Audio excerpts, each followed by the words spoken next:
आए दिन दुराचार, अनाचार, व्यभिचार, गैंगरेप की घटनाएं हो रही हैं। इसका एक कारण है हम योग विमुख या तो हो गए और कर दिए गए और पूरे देश में तांडव हो रहा है। आज 78वें स्वतंत्रता दिवस, स्वाधीनता दिवस को देश मना रहा है।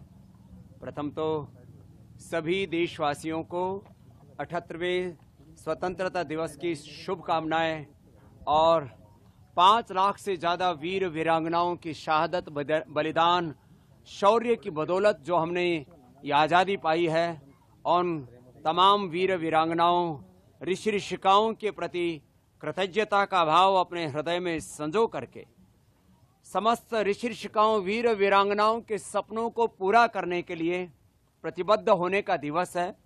और हमारी प्रतिबद्धता है कि हम राजनीतिक आज़ादी के साथ साथ इस देश में आर्थिक आज़ादी के लिए एक बड़ी क्रांति कर रहे हैं और करेंगे, क्योंकि पूरी दुनिया की संपत्ति पर, संसाधनों पर, वैभव ऐश्वर्य पर 1% से भी कम लोगों का एकाधिकार है।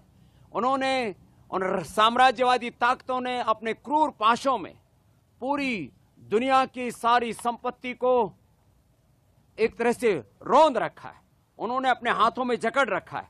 तो इस देश को आर्थिक आजादी मिले, ईस्ट इंडिया कंपनी से लेकर के ब्रिटिशर्स ने 1000 लाख करोड़ रुपए की इस देश में लूट की। अभी भी लाखों करोड़ की अर्थव्यवस्था पर भारत के शेयर मार्केट से लेकर के, भारत के एफएमसीजी सेक्टर से लेकर के ऑटोमोबाइल, मोबाइल, एग्रीकल्चर इंडस्ट्री में एमएनसीज का बहुत बड़ा आधिपत्य है। और किसी भी स्वाधीन राष्ट्र के लिए बहुत शर्मनाक होता है कि इस देश की अर्थव्यवस्था यदि आजाद नहीं होती है, विदेशी हाथों की गुलाम होती है, तो कभी भी देश पूर्ण सम्मान और स्वाभिमान के साथ, पूर्ण आजादी के साथ जी नहीं सकता है।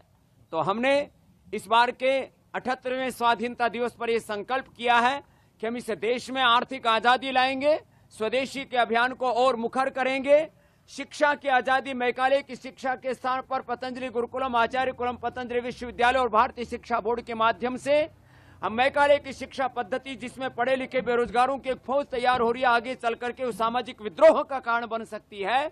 तो हम शिक्षा संस्कार मूलक हो, रोजगार मूलक हो, उसमें स्वाभिमान हो, सम्मान हो, नैतिकता हो, मानवीयता हो, कि बच्चे कभी, युवा कभी देश के खिलाफ बगावत ना करें। जो बगावत हमने बांग्लादेश में देखी, जो बगावत हमने श्रीलंका में देखी, पाकिस्तान और अफगानिस्तान सहित पूरी दुनिया के मिडिल ईस्ट में ये बहुत बड़ा उपद्रव हो रहा है। तो हम एक ऐसी संस्कार मूलक शिक्षा के बीज इस देश में बोएंगे जिससे कि शिक्षा की स्वाधीनता मिले। चिकित्सा की स्वाधीनता का तो अभी बहुत बड़ा सपना बाकी है, क्योंकि एलोपैथी की जहरीली दवाइयां खा खा करके करोड़ों लोगों की मौत हर साल हो रही है। हमने दुनिया का इतिहास पढ़ा है कि ब्रिटिशर्स ने पूरी दुनिया में अपना राजनीतिक साम्राज्य कायम करने के लिए 10 करोड़ से ज्यादा लोगों का कत्ल किया। ऐसे ही इस्लाम के नाम पर भी करोड़ों लोगों का कत्ल हुआ है।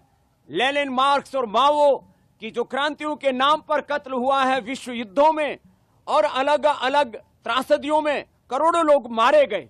लेकिन हर साल करोड़ों लोग निर्दोष मर रहे हैं जहरीली दवाइयां, सिंथेटिक दवाइयां खा खा करके। जो चिकित्सा की स्वाधीनता का आंदोलन है, पतंजलि वेलनेस योगग्राम निरामयम, इसको हम और मुखर करेंगे।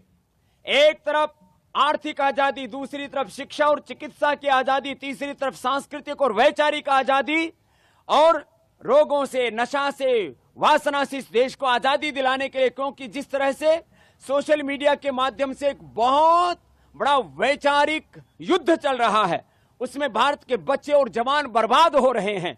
इस तरह से लोगों के दिली दिमागों में वासनाओं की आग भड़क रही है। आए दिन दुराचार, अनाचार, व्यभिचार, गैंगरेप की घटनाएं हो रही हैं। इसका एक कारण है हम योग विमुख या तो हो गए और कर दिए गए और पूरे देश में तांडव हो रहा है। भारत भूमि जो ऋषियों की भूमि है, वहां पर जब हम गैंगरेप जैसी घटनाओं को देखते हैं तो हृदय कांप उठता है।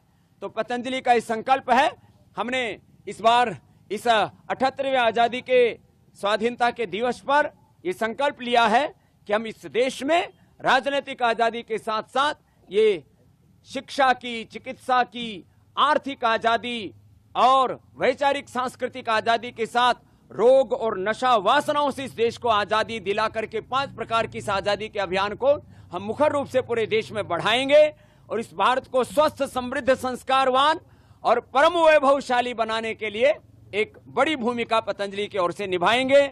और ये निभाई है पिछले 30-35 वर्षों में पतंजलि अपनी भूमिका। हम 50 वर्षों से इस योग और कर्मयोग के पथ पर चल रहे हैं।